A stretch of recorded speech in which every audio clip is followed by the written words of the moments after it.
So let's begin. Welcome to Nisarg Ved classes and channel that is science with Ashish. और last lecture में हम लोगों ने स्टडी किया था हेनरीज लॉ, और हेनरीज लॉ के एप्लीकेशन भी हम लोगों ने स्टडी कर लिए थे। Based on that we already studied 2 और 3 इंपॉर्टेंट न्यूमेरिकल्स, और आपको कुछ होमवर्क भी मैंने दिया था, राइट। तो अब हम लोग क्या करने वाले हैं, अब हम लोग स्टार्ट करने वाले हैं इस चैप्टर का एक दूसरा बहुत ही इंटरेस्टिंग वाला टॉपिक, जिसका नाम है vapour pressure and the Raoult's law. काफ़ी करीबी संबंध है हमारे इस हेनरीज लॉ और राउल्ट्स लॉ में, लेकिन कुछ जगह पर आपको स्पेशल केस देखने के लिए भी मिलेंगे। खैर, जो भी मिलेगा बाद में देखेंगे। राउल्ट्स लॉ मैंने यहाँ पे लिखा गया, डेफिनेटली इतना हैंडसम सा नाम है इसका, मतलब ये साइंटिस्ट का ही नाम होगा, है ना। और यहाँ पे लिखा गया वेपर प्रेशर।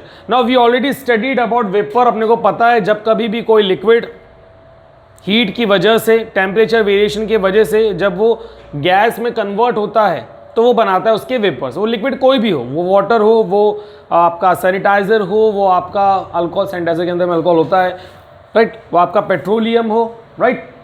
प्रेशर, इसके बारे में तो बताने की ज़रूरत ही नहीं है, सुबह उसी से होती है, सॉरी। तो वेपर और प्रेशर ये दोनों वाले जो है अगर एक दूसरे के साथ मिल जाते हैं तो उसका मतलब क्या होगा, तो उसका हमको क्या इंफॉर्मेशन मिलेगा, उसकी डेफिनेशन कैसी रहेंगी, उसके बारे में अभी हम लोग स्टडी करने वाले हैं। So this chapter is most important chapter like others also, क्योंकि बाकी भी इंपॉर्टेंट ही थे। तो अब मैं यहाँ पे स्टार्ट करना चाहूँगा। मैं पहले तो एक चीज़ आपको मेंशन करवा देता हूँ, क्योंकि बाद में ये आपको दिक्कत करेंगी। See, we are dealing with the solutions. हम लोग सॉल्यूशन के साथ डील कर रहे हैं, और हमारे पास सॉल्यूशन कैसा है रे, बाइनरी, BINARY। हमारे पास सॉल्यूशन कैसा है रे भैया जी, बाइनरी सॉल्यूशन है। अब बाइनरी सॉल्यूशन, और डेफिनेटली इसके दो कंपोनेंट हमने कहा था, एक था हमारे पास में सॉल्यूट और दूसरा हमारे पास में क्या था, सॉल्वेंट। ये दोनों है। नो, जब हमने हेनरीज लॉ के बारे में या हेनरीज लॉ को हमने जब स्टडी किया था, उस टाइम पे हम लोगों ने फोकस किस बात पे किया था, उस टाइम पे हमने फोकस किया था गैसेस के बारे में, solubility of gases in liquid. अरे आठवते का ना आठवत तुम्हाला, विसरले का तुम्ही, solubility of gases in liquid. अब हमारे पास में यहाँ पर जो सोल्यूट और सॉल्वेंट है, थोड़ा इनमें वेरिएशन लाने वाला हूँ। ये दोनों के दोनों हमारे जो रहने वाले हैं, वो रहने वाले हैं वोलेटाइल लिक्विड। वो हमारे पास में क्या रहे, वोलेटाइल लिक्विड से। कैसे लिक्विड है, वोलेटाइल। अब सर वोलेटाइल लिक्विड क्या होते हैं, हमको इस बारे में जानकारी दीजिए। बेटा वोलेटाइल लिक्विड हम लोग ने ऑलरेडी स्टडी किया, या फिर वोलेटाइल इस टर्मिनोलॉजी को हमने अपने लोअर क्लासेस में सुना, या फिर लोग जब बोलते तभी भी हम लोग सुनते हैं। Such types of liquid, such liquids that radially undergoes evaporation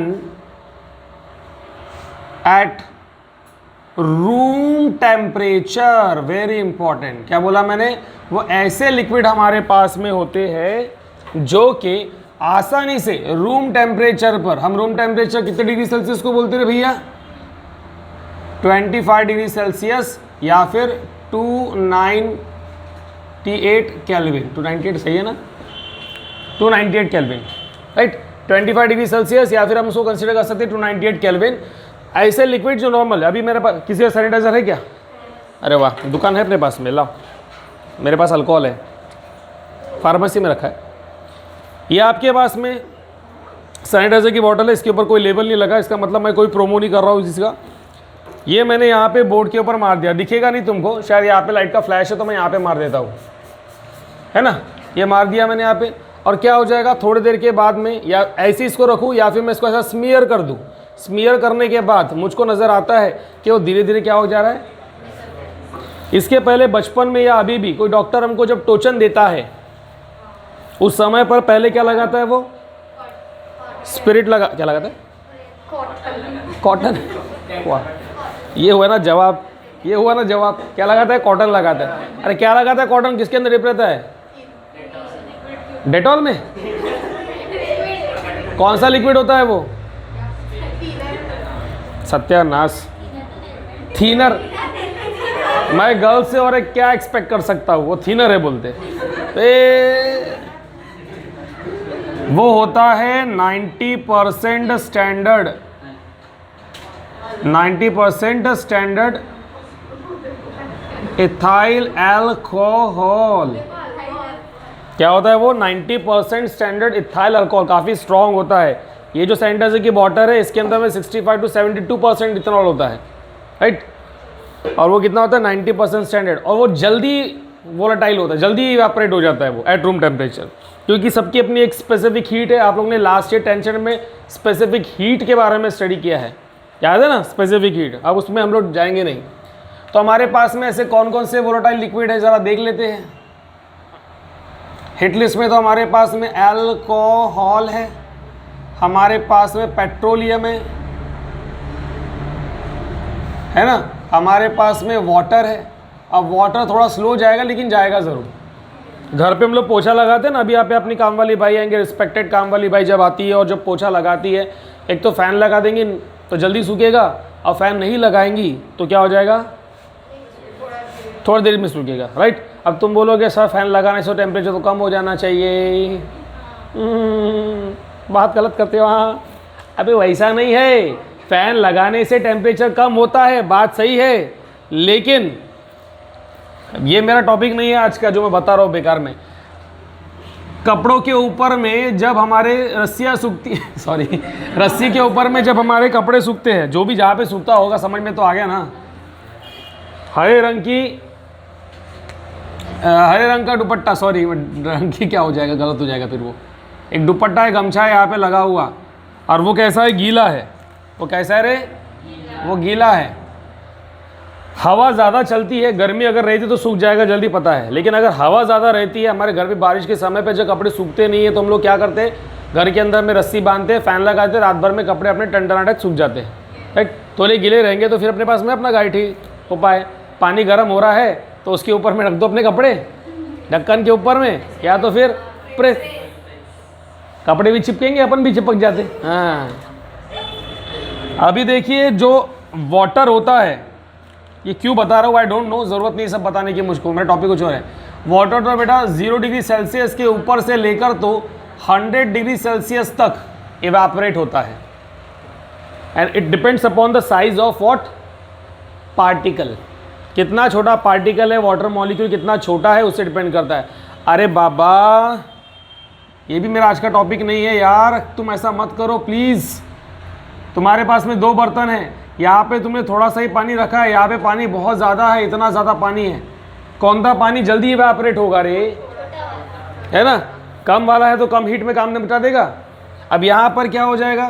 temperature तो भैया रूम टेम्परेचर के अकॉर्डिंग हो सकता है 25 डिग्री सेल्सियस, 27 डिग्री सेल्सियस, कोई तो भी टेम्परेचर तो सराउंडिंग का होगा। तो यहाँ पर इसके वाटर ड्रॉपलेट जो है वो आ जाएंगे, हो जाएंगे कि नहीं इवेपोरेट? अरे हो जाएंगे रे। लेकिन अगर ये वाटर ड्रॉपलेट उसी जगह पे घूमते रहे तो इवेपोरेशन फास्ट होगा क्या? तो जब हवा आती है तो एयर रिप्लेस होती है, मतलब ये वाले दूसरी जगह चले जाएंगे, मतलब यहाँ की एयर कैसी हो जाएंगी? सराउंडिंग की ड्राई, और ड्राई एयर में इवेपोरेशन फास्ट होगा। इस वजह से हवा चलने से चीज़ें जल्दी सूखती है, समझा क्या? हाँ, खैर ये सब अननेसेसरीली आज के टॉपिक के अकॉर्डिंग बातें थी, तो हम लोग इसको आगे बढ़ाने के लिए हटा देते हैं। सो अल्कोहल, पेट्रोलियम और वाटर, ये हमारे पास में जनरली कैसे वोलेटाइल है, और भी एग्जाम्पल्स है पर हमने को वहाँ तक नहीं जाना है। लेकिन और एक और चीज़, ऑयल की हम लोग बात करते हैं। ऑयल क्या वोलेटाइल है क्या? खास करके एडिबल ऑयल की बात करो, खाने वाला। अरे एडिबल ऑयल खाने वाला वोलेटाइल है क्या? उड़ जाता है क्या? उड़ जाता है क्या? पेट्रोलियम भी ऑयल है, लेकिन वो जल्दी से ढक्कन लगा जल्दी से बॉटल के अंदर जो हम लोग लेके जाते हैं, अभी तो सरकार ने बंद कर दिया बॉटल के अंदर में लेके जाना, ढक्कन लगा जल्दी से, होता है कि नहीं होता है? केरोसिन भी, वाटर भी, है कि नहीं? लेकिन एडिबल ऑयल की थोड़ी सी खासियत अलग है। देखो अपने घर पे जब वो पीले कलर के लाइट हम लगाते थे, वहाँ पे मच्छर ज़्यादा आते थे बारिश के सीज़न में, तो हम क्या करते थे? वो पेपर को तेल में डिप करते थे और उसको धागे के साथ बांध देते थे, है कि नहीं? और फिर वहाँ पे जितने भी पतंगे हैं, जितने भी छोटे मोटे कीड़े हैं, सब आके उसको चिपक जाते। बेचारों के पंख काफ़ी डेलिकेट नाजुक पतले से होते हैं तो चिपक जाते वहाँ पर। ऑयल उस पर लगा हुआ है, और तुम देखते हो तुमने एक बार लगा दिया, हफ्ते भर, 2 हफ्ते भर, महीने भर वो ऐसे लगाए तो भी उसके अंदर का ऑयल जो है निकलता नहीं है ना? निकलता है क्या? नहीं कर। अगर वो ऑयल वोलेटाइल रहता तो क्या हो जाता, अपने को बार बार डिप करना पड़ा रहता। यूज़ ही नहीं किया रहता हमने ऐसी चीज़ें, यूज़ किया रहता क्या? नहीं किया रहता। तो वोलेटाइल नॉन वोलेटाइल के बीच का अगर तुमको डिफरेंस समझ में आ गया तो अभी हम लोग आगे बढ़ेंगे। कितना समझ में आ गया क्या? यहाँ पे कोई दिक्कत है किसी को? अरे हाँ रे, पक्का? ओके। तो सोल्यूशन में हम लोग ने देखा सोल्यूट और सॉल्वेंट जो है ये कैसे होने चाहिए, वोलेटाइल लिक्विड्स होने चाहिए। और वोलेटाइल लिक्विड्स क्या होते हैं? जो रूम टेम्परेचर पे रेडियली इवेपोरेट हो जाते हैं। एग्जाम्पल हमने ले लिया अल्कोहल, पेट्रोलियम एंड क्या ले लिया हमने? वाटर ले लिया। तो इतनी हमने एग्जाम्पल्स ले ली है। Now let's move forward. अब हमारे जो साइंटिस्ट लोग हैं ना वो बहुत ही टेक्निकली वर्क करते हैं। उनके वर्क करने का तरीका जो होता है वो कंपैरेटिव होता है। कंपेयर करते हैं और कंपेयर करने के बाद सभी चीज़ों का समेशन करते हैं। समेशन करने का मतलब एक जगह पर इकट्ठा करके उसका फायनल इवैल्यूएशन करते हैं, रिजल्ट शो करते हैं। चला बघूया आपण इथं त्यांनी काय काय केलं होतं। तो हमारे आदरणीय सम्मानीय राउल्ट्स लॉ के बनने से पहले राहुल बाबा जी ने बेटा 3 कंटेनर लिए। कितने कंटेनर लिए? There are 3 containers. कितने कंटेनर्स? 3 कंटेनर्स लिए। बिल्कुल एक एक चीज़ को समझते हुए चलो, मैं इसको रिपीट नहीं करूँगा। और आपको पता है वीडियो को अपलोड करने के लिए थोड़ा सा टाइम लगता है, तो जब वीडियो अपलोड होगा उस समय पर तुम लोग देख लोगे। आजकल YouTube वाले भी थोड़ा सा एडवर्टीजमेंट ज़्यादा देने लगे हैं, तो अच्छी बात है, अपने को पैसा मिलेगा, पर मिलता नहीं। मेरे पास में 3 बीकर है।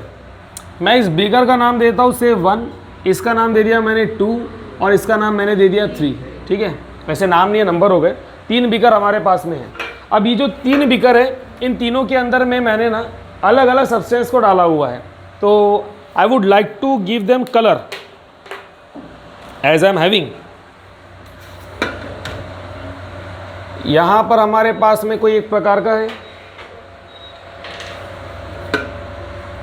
यहाँ पर हमारे पास में कोई एक प्रकार का है। तीसरे के बारे में अभी बात नहीं करते, तीसरा हमारा खास है, तीसरा बाद में बात करेंगे। चलिए, आता यहाँ पर एक लिक्विड मेरे पास में है और यहाँ पर आपके पास में दूसरा लिक्विड है। अच्छे से समझो बेटा, छोटी छोटी बातें पर दिमाग में जल्दी आ जाती है। ये 2 प्रकार के लिक्विड अपने यहाँ पे डाले हुए हैं। ये जो लिक्विड है ये कौन सा लिक्विड है? मैं इसको बोलता हूँ सल्यूट। ये मेरे पास में क्या है? और ये मेरे पास में क्या है? शाबाश, this is solute, this is solvent. अब अगर इस कंटेनर में सिर्फ और सिर्फ सल्यूट है, कुछ और है ही नहीं, मतलब वो कैसा रहेगा रे? प्योर सल्यूट रहेगा। और ये कैसा रहेगा तुम्हारा? Pure solvent. Pure solute, pure solvent, ये दोनों चीज़ें तुमको समझ में आ गई ना? प्योर सल्यूट, प्योर सॉल्वेंट, दोनों के दोनों क्या है? मतलब क्या होंगे वो? रूम टेम्परेचर पे क्या होंगे? वो भी कैसे? रेडियली इवेपोरेट होंगे। कोई भी हो सकते हैं वो, अल्कोहल, पेट्रोलियम, वाटर, जो भी हमको लेना है, राइट? ये हमने ले लिया। अब मैं इसके एक और चीज़ इसमें ऐड करना चाहता हूँ। I would like to draw the surface particles only. सिर्फ सरफेस पार्टिकल, हर जगह है बेटा ये, लेकिन मैंने सरफेस के पार्टिकल्स यहाँ पे बना दिया। ठीक है, ये सरफेस के पार्टिकल्स हम लोग ने यहाँ पर बना दिए। कोई दिक्कत रहेंगी तो जोर से चिल्लाइए, बस मेरे माइक में आवाज़ नहीं आनी चाहिए। तो यहाँ पर हमारे पास हमने क्या कर दिया? सरफेस के पार्टिकल्स मैंने बना लिए, राइट? मुझे एक सवाल का जवाब दो। As we having a sanitiser bottle हो रही। अब भैया सैनिटाइज़र तो आपको पता है कि अगर मैं स्प्रे करूँगा कुछ समय के बाद में, क्योंकि ये वोलेटाइल है तो इसमें तो उड़ जाना चाहिए, है ना? इसमें क्या हो जाना चाहिए? उड़ जाना चाहिए ना। पर बात यहाँ पर ऐसी आ जाती है, अगर ये उड़ना चाहिए तो इसका लेवल क्या होना चाहिए? कम। क्या होना चाहिए? कम। तो जो चीज़ यहाँ पे हो रही होंगी एक बार देख लेते क्या हो रहा है यहाँ पर। ये हमारे पास में सैनिटाइज़र की बॉटल है, और यहाँ तक सैनिटाइज़र भरा हुआ है। अरे हाँ रे, तो क्योंकि वोलेटाइल है तो क्या होना चाहिए, इसके पार्टिकल्स जो है एयर में जाने चाहिए, ऊपर में जाएंगे कि नहीं। और ये क्लोज कंटेनर है तो इसी जगह पे रहेंगे, है ना, इसलिए मैंने यहाँ पे देखो क्लोज कंटेनर लिया तीनों के तीनों। अरे हाउ, यस, यहाँ पर सारे के सारे कैसे हमारे पास में क्लोज कंटेनर के अंदर में इसके पार्टिकल है, मतलब इसके ऊपर वाली जो जगह है उसमें सिर्फ हमारी नेचुरल एयर नहीं तो इस सैनिटाइज़र के भी क्या होंगे, पार्टिकल होंगे। पर ठीक है ना सर, अगर इवेपोरेट हो रहे हैं, अगर वो वोलेटाइल है अपना सैनिटाइज़र, तो इसने ऊपर जाना चाहिए और नीचे में इसका लेवल कम होना चाहिए। असं तर काही होऊन ना राहिलं, nothing happening like this, how it is possible, we are wrong. ऐसा हो रहा है, और ऐसा कैसा हो रहा है, इनिशियली जो इसके पार्टिकल्स है, किसके, सैनिटाइज़र के, वो ऊपर जाएंगे। ऊपर जाने के बाद एक समय ऐसा आएगा कि इस एम्प्टी स्पेस में जहाँ पे पहले से कोई एयर थी, अब उसका सैचुरेशन पॉइंट रीच हो जाएगा। समझ रहे हो, अब इस एयर के अंदर में इसके पार्टिकल डिसॉल्व नहीं होंगे, तब क्या हो जाएगा, वही पार्टिकल वापस नीचे आएंगे। समझ रहे हो क्या, और जब ये पार्टिकल नीचे आएगा तो यहाँ का एक पार्टिकल जो है ना वो ऊपर आएगा, और ये प्रोसेस कंटिन्यूस चलती रहेंगी, और इसको हम लोग कहते हैं इक्विलिब्रियम। क्या कहते हैं इसको,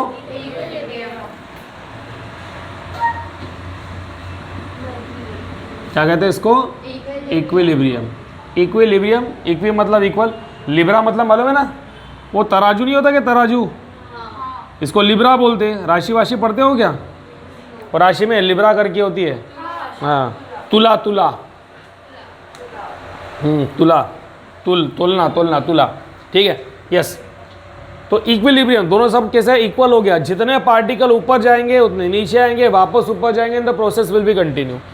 तो यहाँ पर भी वही प्रोसेस हो रही ना रे भैया, कि पार्टिकल्स जो है वो क्या हो रहे हैं, वो ऊपर आ रहे हैं, आ रहे कि नहीं आ रहे, पार्टिकल्स जो है वो ऊपर जा रहे हैं। लेकिन क्या हो जाएगा, क्या हो जाएगा कि पार्टिकल्स ऊपर जा रहे हैं, बिल्कुल सही बात है, लेकिन एक समय ऐसा आएगा जब यहाँ पे ऊपर में सैचुरेशन पॉइंट बन जाएगा इस क्लोज कंटेनर में, and these particles in turn will tends to collide on the surface particle of the same liquid. कळलं का तुम्हाला हे, ये आके क्या हो जाएंगे, ऊपर जाएंगे। ये क्या हो रहे हैं, ये ऊपर जा रहे हैं, दिख रहा है क्या, ये पार्टिकल ऊपर जा रहे हैं, लेकिन जैसा ही सैचुरेशन पॉइंट रीच होता है ये पार्टिकल वापस नीचे आके सरफेस के पार्टिकल के साथ में या सरफेस पार्टिकल के ऊपर में प्रेशर एक्सर्ट कर रहे हैं। कर लगा, अरे समझ रहा है कि समझ रहा है, यस और नो। अब मुझे बताइए, ये जो था हमारे पास में सल्यूट था, ये है सल्यूट के वेपर्स, ये सल्यूट के क्या है रे, These are the vapors of pure solute, है ना। ये क्या है हमारे पास में, वेपर के प्योर सल्यूट, सॉरी सल्यूट के क्या है, ये प्योर वेपर्स है, सल्यूट के प्योर वेपर्स है कि नहीं है। और ये क्या कर रहे हैं, अपने ही ये वेपर्स अपने ही लिक्विड के ऊपर में क्या कर रहे हैं, प्रेशर अप्लाई कर रहे हैं। ये जो वेपर्स है अपने ही लिक्विड के ऊपर में प्रेशर अप्लाई कर रहे हैं। तो जब कभी भी कोई भी लिक्विड उसका वेपर उसी के लिक्विड पार्टिकल के ऊपर प्रेशर एक्सर्ट करेगा, समझ रहे हो, कोई भी लिक्विड या कोई भी वेपर उसी प्रकार के लिक्विड के ऊपर में जब प्रेशर एक्सर्ट करेगा इन अ क्लोज कंटेनर, वो कहलाएगा उसका वेपर प्रेशर। कर लगा तुम्हारा हे। तो इसको अभी हम लोग बाजू में भी देख लेते हैं, फिर डिफाइन करते हैं। इसके भी सेम पार्टिकल्स यहाँ पे ऐसे ऊपर आएंगे, अरे हाँ रे, ये हो जाएंगे तुम्हारे पास में वेपर्स ऑफ प्योर सॉल्वेंट, है ना। तो इनमें से भी बहुत सारे ऊपर जाएंगे एंड बहुत सारे जो है वो कहाँ आएंगे बेटा, नीचे आएंगे, और वो उसी सरफेस पार्टिकल के ऊपर में, उसी के लिक्विड के सरफेस पार्टिकल के ऊपर में के प्रेशर एक्सर्ट करेंगे, उसको कोलाइड होंगे, उसके ऊपर प्रेशर एक्सर्ट करेंगे, तो वो हो जाएगा उस सॉल्वेंट का वेपर प्रेशर। तो मैं डिफाइन करता हूं यहां पर वेपर प्रेशर को। वेपर प्रेशर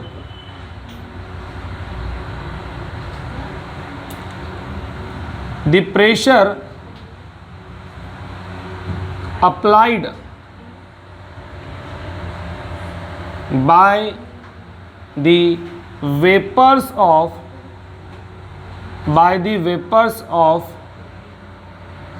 प्योर सोल्यूट या फिर सॉल्वेंट। ठीक है ना, मेरे पास कोई भी प्योर सोल्यूट या कोई भी प्योर सॉल्वेंट है तो उसके जो वेपर्स है वो प्रेशर अप्लाई कर रहे हैं on the surface particle of same liquid is called its vapor pressure। उसको हम लोग क्या बोलेंगे बेटा, उसका वेपर प्रेशर। और वेपर प्रेशर को हम लोग सिंबलाइज करते हैं बाय पी नॉट। पी बनाओ, ऊपर में गोला बना दो, क्या बोलेंगे इसको, पी नॉट। क्या ये डेफिनेशन तुमको समझ में आई?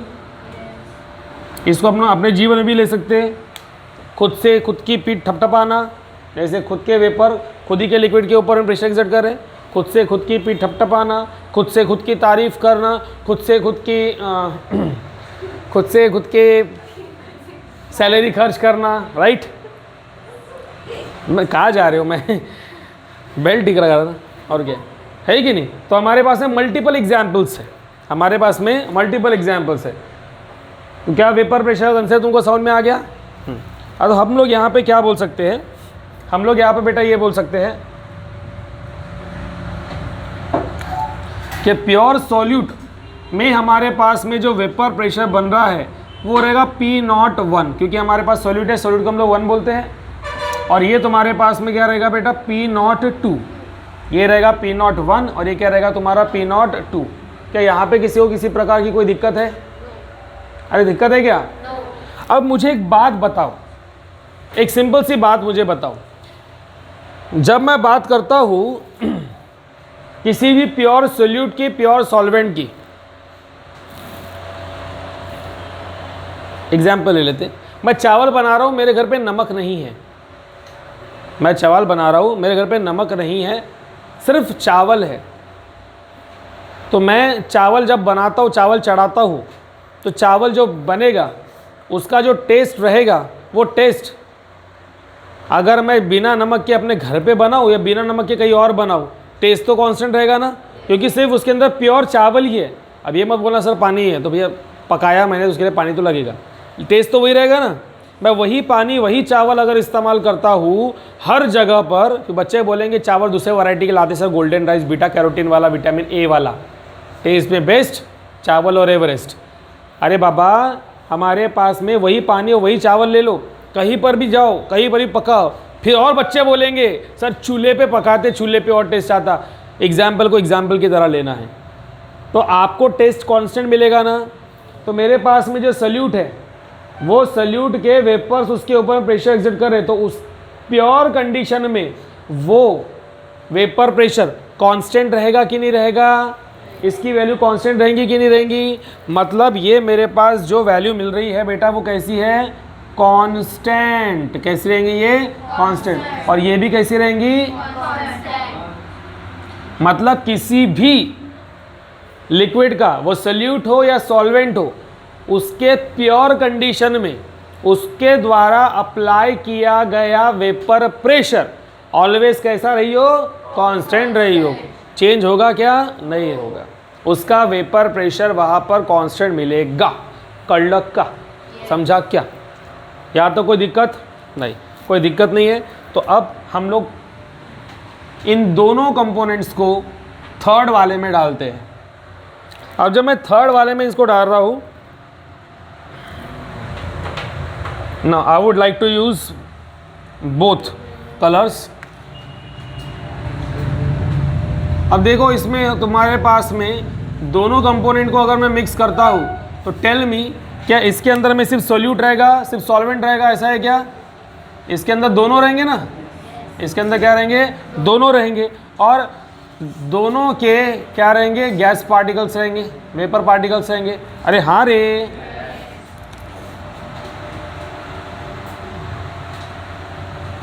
ठीक है ना। तो इस वजह से अगर मैं बात करता हूँ कि ये मेरे पास में ब्लू कलर का कौन था, सल्यूट था, तो सल्यूट वाला वेपर प्रेशर एग्जर्ट करेगा अपनी तरफ से, और रेड कलर से डॉट करता हूँ, ग्रीन वाला अपने तरीके से अपना वेपर प्रेशर एग्जर्ट करेगा। लेकिन वो जो प्रेशर रहेगा क्या वो उन्हीं के लिक्विड के ऊपर में अप्लाई करना ज़रूरी है क्या?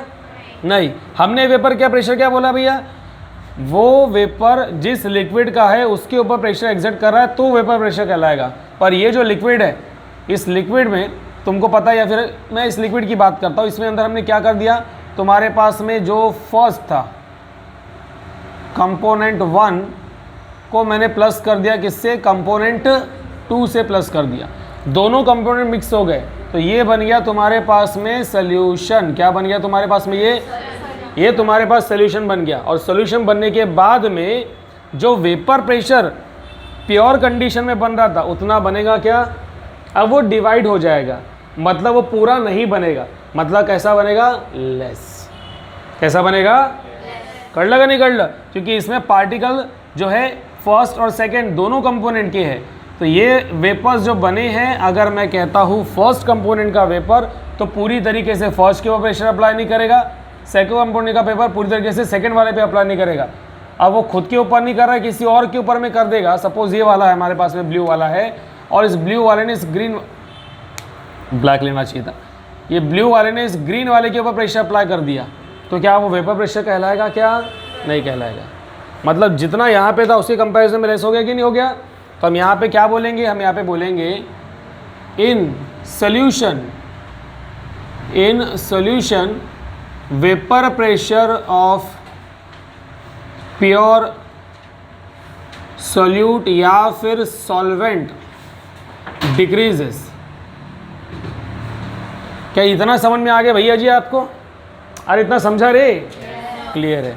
तो भैया अगर इतना समझ में आ गया है तो इसको चकाचक पट से पहले लिख लो, या फिर एक काम करते ना, इसी के अंदर में इसको कंप्लीट कर लेते हैं, बाद में लिखना, मैं कंप्लीट कर देता हूँ। छोटा सा चीज़ है, वेपर प्रेशर अगर समझ में आ गया तो अब हम लोग राउल्ट्स लॉ को लिख सकते हैं। तो अभी हम लिखेंगे बेटा वेरी इंपॉर्टेंट वाला अपना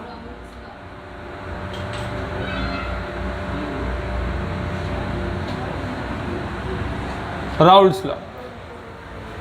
तो राउल्ट्स लॉ क्या बोलता है?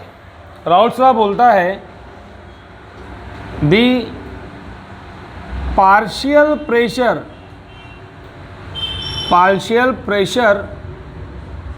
Applied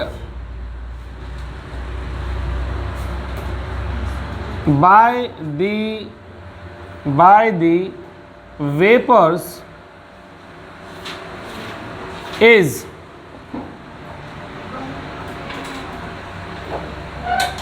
directly proportional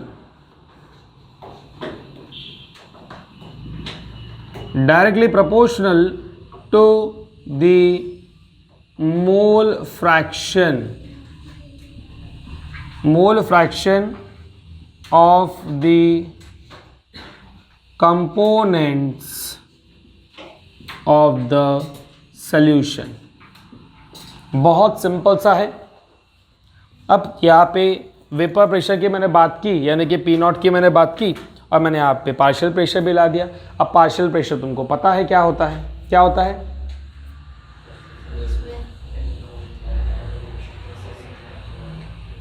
partial pressure पता है ना क्या होता है?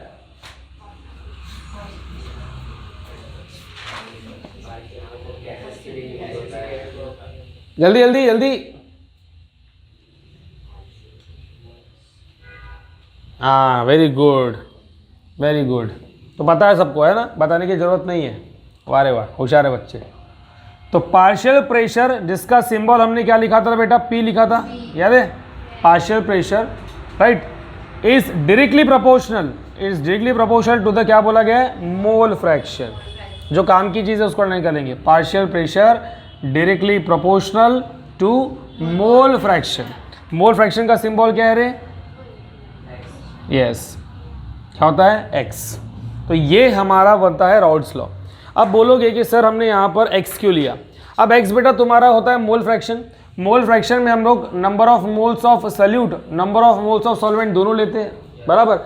अब जब सॉल्यूशन हमने बनाया हुआ है तो उसके अंदर में जितने number of moles of pure solute या प्योर सॉल्वेंट रहेंगे उसी के अकॉर्डिंग तो वो उतना वेपर प्रेशर अप्लाई करेगा ना रे, उसी के अकॉर्डिंग उसका पार्शियल प्रेशर बनेगा, बराबर। So we have to consider number of moles, we have to consider number of moles. Very good, right. तो अब मुझे क्या करना है? मुझे यहाँ पर बेटा क्या करना है? प्रोपोर्शनलिटी साइन को हटाने के लिए लगाना पड़ता है कांस्टेंट। क्या लगाना पड़ता है? तो कांस्टेंट मैं यहाँ पे क्या लाऊं? इसके पहले हेनरीज लॉ में हमारे पास में KH था। कौन था? इथे आपल्याकडे KH नहीं है,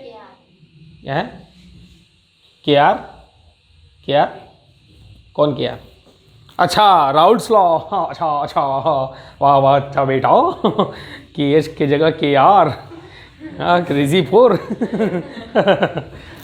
नहीं ना बुबा, कांस्टेंट हमारे आजू बाजू में ही है,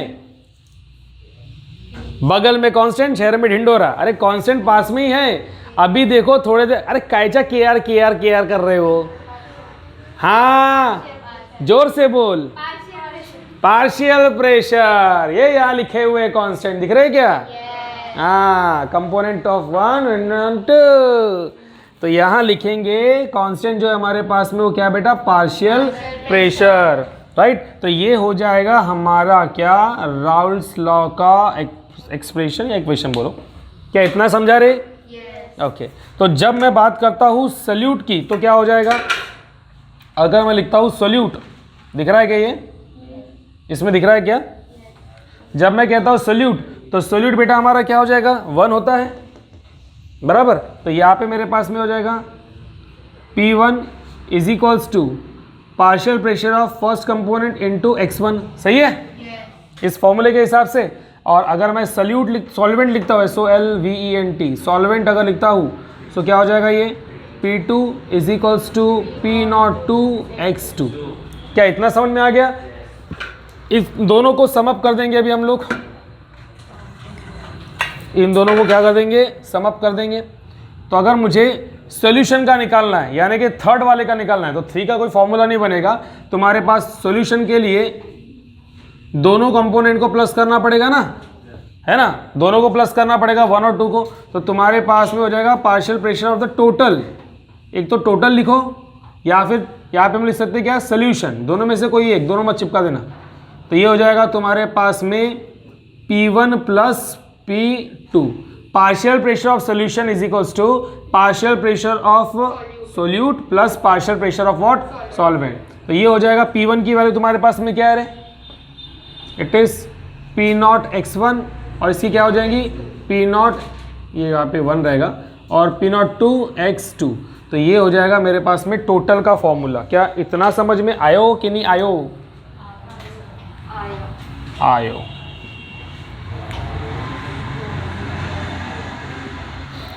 इस प्रकार हमारा ये राउल्ट्स लॉ का एक्सप्रेशन बनता है। क्या ये बात सभी को समझ में आ गई? कि यहाँ तक किसी को किसी प्रकार की दिक्कत है? क्या तुम लोग को लगता है कि जो चीज़ हमने यहाँ पे अभी पढ़ी हुई है उसके अंदर में तुम लोग को किसी प्रकार का कोई डाउट आ रहा है? और अगर तुम लोग किसी प्रकार का कोई डाउट अगर नहीं आ रहा है तो हम अभी इसके आगे में एक आगे चीज़ जो पढ़ने वाले हैं उसका नाम है, कोई नाम नहीं है, ग्राफिकल रिप्रेजेंटेशन पढ़ेंगे। क्या पढ़ेंगे अभी हम लोग? Graphical representation. तो ग्राफिकल रिप्रेजेंटेशन पढ़ने के लिए ये चीज़ को एक बार ठीक से देख लो और इसका एक फोटो निकाल लो।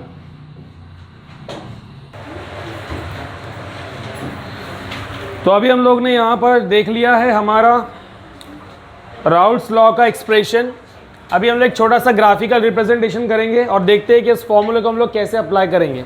और आपको ग्राफ की बातें समझ में आती है तो बहुत अच्छी बात है, और अगर समझ में नहीं आती है तो बेटा अभी ग्राफ कई बार अपने को पढ़ना है। ये चैप्टर है केमिकल काइनेटिक्स है, उसके बाद में अपने पास इलेक्ट्रोकेमिस्ट्री है, उसके बाद हमारे पास में थर्मोडायनामिक्स है जिसके अंदर अपने को ग्राफ स्टडी करने हैं। सो ग्राफ की आदत डाल दो। आप लोग को तो शायद फिजिक्स में भी ग्राफ पढ़ने होते हैं, है ना? और बता दूँ, ग्राफ की रीडिंग को स्टडी करना मतलब कंसेप्ट को बहुत आसानी से समझ लेना होता है। इसीलिए एग्जाम में भी क्वेश्चन अगर आता है और उसके लिए कोई ग्राफिकल रिप्रेजेंटेशन बन सकता है, मस्ट ड्रॉ इट। स्वच्छ हो गया है भारत, शुरुआत करेंगे।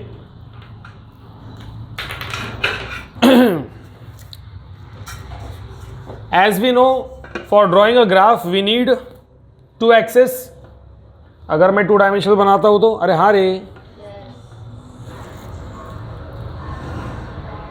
बहुत सारे रूप से ग्राफ बन जाएगा। और ये तुमको समझाने वाला है कि ये क्या बताने वाला है।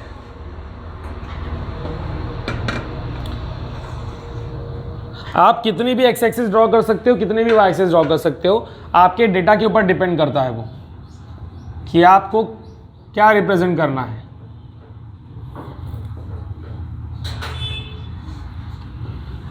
So this is your Y axis, this is your X axis. जो वाई एक्सिस है, मैं यहाँ पर देखो, क्योंकि अपना क्या है फॉर्मूला या representation, partial pressure directly proportional to your what, mole fraction. तो मेरे पास में 2 ही चीज़ें हैं डायरेक्टली प्रोपोर्शनल कंसेप्ट में, एक है पार्शियल प्रेशर, दूसरा क्या है मेरे पास में आई, मोल फ्रैक्शन। मोल फ्रैक्शन है, तो मैं एक्स एक्सिस पर प्लॉट करता हूँ मोल फ्रैक्शन। मोल फ्रैक्शन रहेगा, that is your x, right. और यहाँ पर वाई एक्सिस पर मैं लेता हूँ पार्शियल प्रेशर।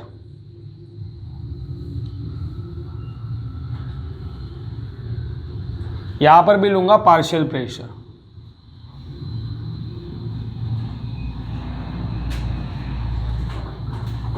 अब पार्शियल प्रेशर मेरे पास में 2 है, एक है मेरे पास में P1, राइट, और एक है मेरे पास में क्या रहे P2।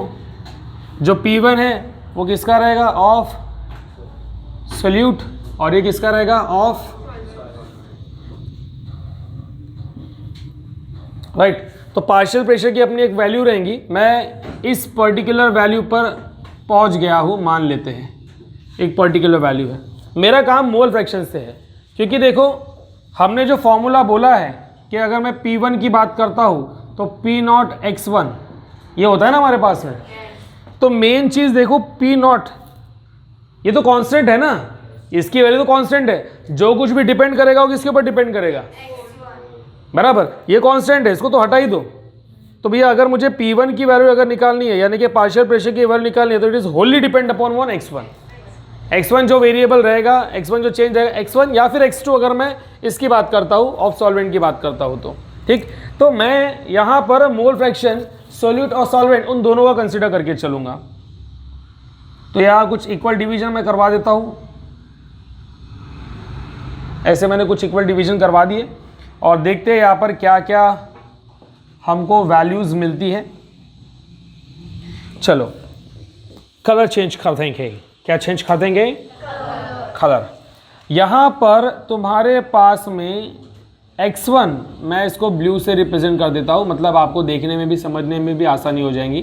ये P1 है, तो x1 यहाँ पर तुम्हारे पास में, अच्छा ये भी बताने से पहले एक चीज़ तुमको बतानी बहुत ज़रूरी है जो रह गई है, वेयर इट शुड बी, या शाइन हो रहा है क्या, ये फॉर्मूला याद है ना, इसको मिटा रहा हूँ मैं, आई नीड दिस स्पेस, इसको वापस अपन लिख देंगे। आता याची काहीच आवश्यकता नहीं है, इसको मैंने मिटा दिया। बेटा आपके पास में देखो mole fraction x is equals to होता है x1 प्लस x2, अरे हाउ, ये है। और तुमको पता है इन दोनों का सम मिलाने के बाद मुझे कितना मिलता है, 1। एक से ज़्यादा मिल सकता है क्या? अगर मेरे पास में सपोज x2 0 हो जाए तो x1 मेरे पास में क्या आ जाएगा, 1। और अगर मेरे पास में ये 0 हो जाए तो ये वाली मेरे पास में क्या आ जाएंगी, 1, है ना।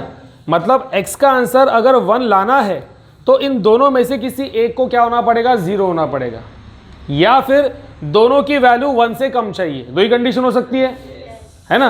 पहली कंडीशन क्या है, फर्स्ट कंडीशन ये है कि किसी एक को इन दोनों में से 0 होना पड़ेगा, तब चल के x की वैल्यू 1 आएंगी, या फिर ये दोनों की वैल्यू 1 से कम होनी चाहिए। जैसे कि 0.2 तुम्हारे पास x1 है और x2 तुम्हारे पास 0.8 है, ये दोनों वैल्यू तुम्हारी 1 से कम है, लेस देन 1 है, इस वजह से इन दोनों का सम कितना आ जाएगा 1।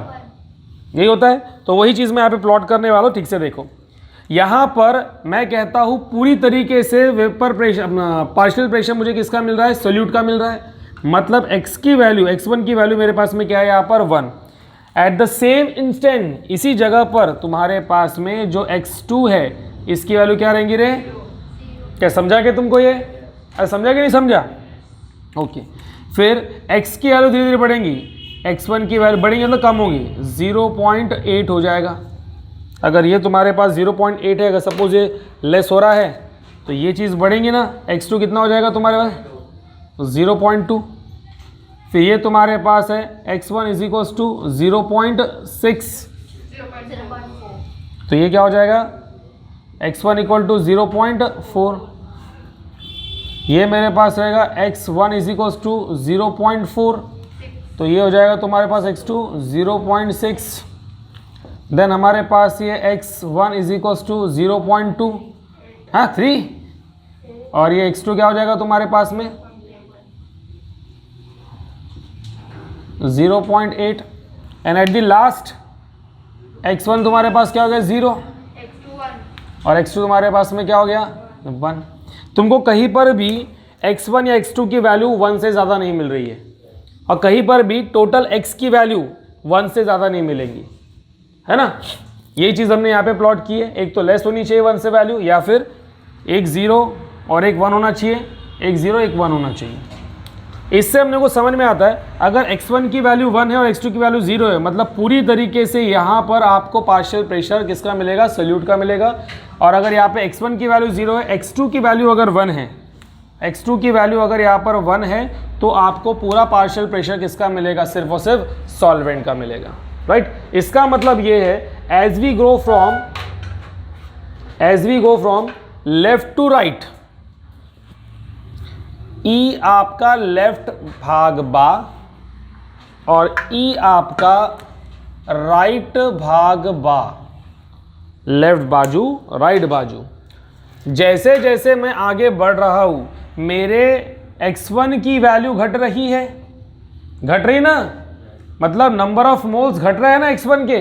x1 क्या है, सोल्यूट का है ना, x का 1 अगर घटेगा मतलब number of moles of x घटेंगे। तो देखो जब तुम्हारा x1 का फॉर्मूला क्या हो जाएगा, उधर चमक रहा होगा, इधर मैं करता हूँ, यहीं पे करता हूँ। x1 इज इक्वल टू तुम्हारे पास होता है n1 upon n1 plus n2, right.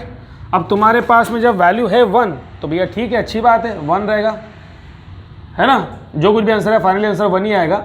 अरे हाँ ना, ये अगर ये तुम्हारे पास 1 है, n1 तुम्हारे पास 1 है और n2 क्या रहेगा 0, तो तुम्हारे पास आंसर कितना आ गया 1, टोटल आंसर कितना आ गया 1 आ गया। तो इस जगह पर हमने बराबर वो हाई है, सबसे हाई है, क्योंकि x की वैल्यू अगर 1 आती है मतलब हाईएस्ट वैल्यू। लेकिन यदि हमारे पास में x1 अगर 0 होता है तो यहाँ पे 0 पुट कर दो, नीचों में 0 plus 1, answer 0 upon 1 equal to answer क्या आएगा 0। मतलब तुम्हारे पास में p डायरेक्टली प्रोपोर्शनल टू तुम्हारे पास x था, और तुमने अगर suppose P1 is equals to P01 x के जगह 0 लगा दिया तो तुम्हारा P1 क्या हो जाएगा रे। फिर कांस्टेंट की वैल्यू कुछ भी हो, अपने को क्या लेना देना है, कांस्टेंट की वैल्यू कुछ भी हो, we have no use of it. इसी वजह से लेफ्ट टू राइट जब जा रहे हैं P1 की वैल्यू अगर आपको 0 मिल रही है तो मतलब ये हो गया है के वो रिड्यूस हो रहा है, सही है कि नहीं है, उसका पार्शियल प्रेशर क्या हो जाएगा, रिड्यूस होगा। हो गया भैया, समझा। एट द सेम इंस्टेंट यहाँ पर आपके पास में x2 की वैल्यू पहले 0 थी, मतलब यहाँ पर है, और वो क्या हो रही है, बढ़ रही है, मतलब ये क्या हो रहा है जी, इंक्रीज हो रहा है। क्या हो रहा है, इंक्रीज हो रहा है। तो क्या ये बात तुमको समझ में आई, ई बाला इंक्रीजिंग और ई बाला, अरे समझा रे, राइट। और इन दोनों पॉइंट को अगर मैं जोड़ दूं, इन दोनों पॉइंट को अगर मैं जोड़ दूं, जोड़ा कि नहीं जोड़ा है, चलता भी नहीं है, चल जा चल जा चल जा चल जा,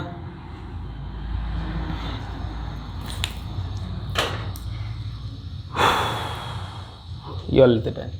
इन दोनों को अगर मैं जोड़ता हूँ P1 से लेकर P2, तो देखो बेटा तुमको बीच में ये सारी वैल्यूज़ मिल रही है ना, बीच में तुमको सारी वैल्यूज़ मिल रही है। बीच में सारी वैल्यूज़ मिल रही है मतलब क्या होगा, जब x1 x2 दोनों को मिलाऊंगा तो मुझे टोटल वैल्यू मिलेंगे, है ना। तो तुम्हारे पास में फिर P टोटल या सोल्यूशन इज इक्वल्स टू हो जाएगा P1 प्लस P2, कर लगा।